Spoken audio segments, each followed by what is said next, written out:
This week we've had the federal budget. It's always a political document, but we've had real proof, I think, this week that we're absolutely addicted to big government. There's no appetite at all for us to go cold turkey on all the big government handouts and the largesse. There's been a lot of comments regarding debt, and that's understandable.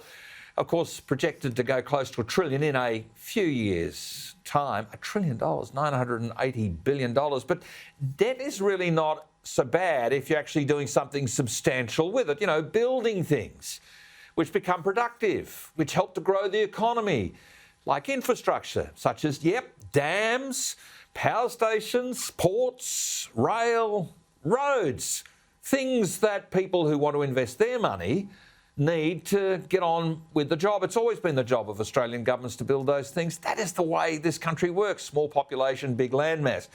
But the budget certainly does do some of this, but apparently a jab or two is going to fix, everything else.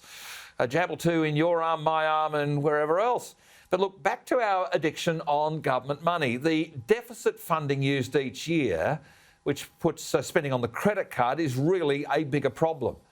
What I mean is that each year we're spending more than we're getting in. That is the deficit situation. It's like putting your house payments on the credit card. It will end in tears. And the government, of course, is facing an election.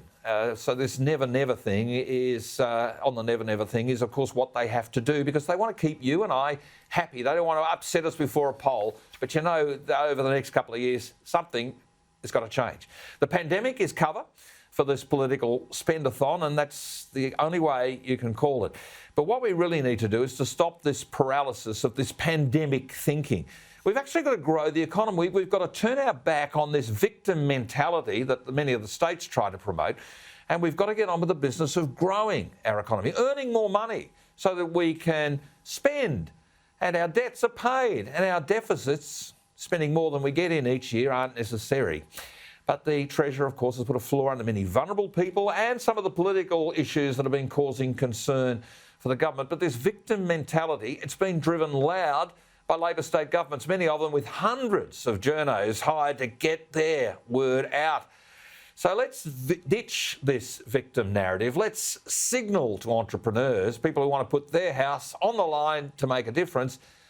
Let's get out of their way so they can get on with some confidence to grow jobs, real jobs. One of the things governments can do is to look at some of its legislation. And we've talked on this program about the fact that the Prime Minister talks virtues and values, but his government's off doing its own thing.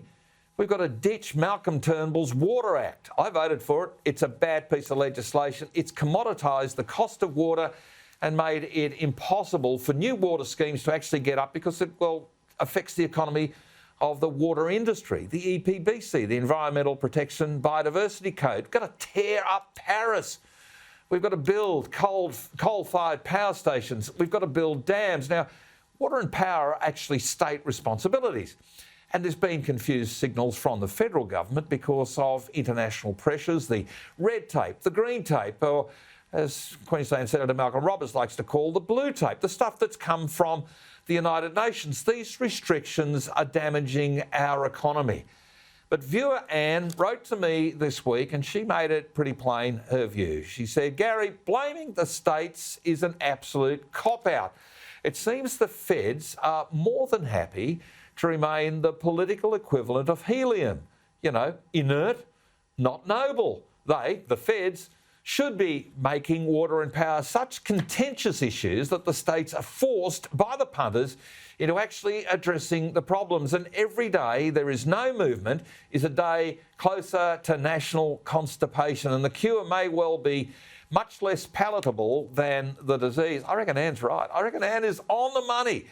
And we need to speak up, as Anne has said. We need to go for growth. We need to have growth created by the private sector, with government providing legislative support for key nation-building infrastructure. So look, in short, the budget did not settle my continuing concern regarding where Australia is going to be 25 years from now. Why is it that no political leader wants to talk about where the next generation is going to find itself? There's no vision. There's no vision offered in this budget.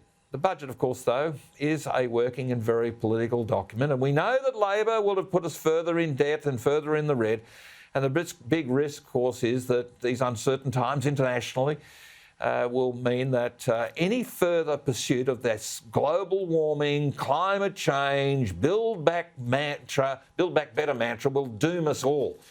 And of course, that's the perfect part about Frydenberg's budget. It frames Labor and the Greens as not acting in our national interest. Well, that's what I think. You can write to me, gary.hardgrave@skynews.com.au. And if you want to send me a tweet, put #Hardgrave on your Twitter and we'll look for it.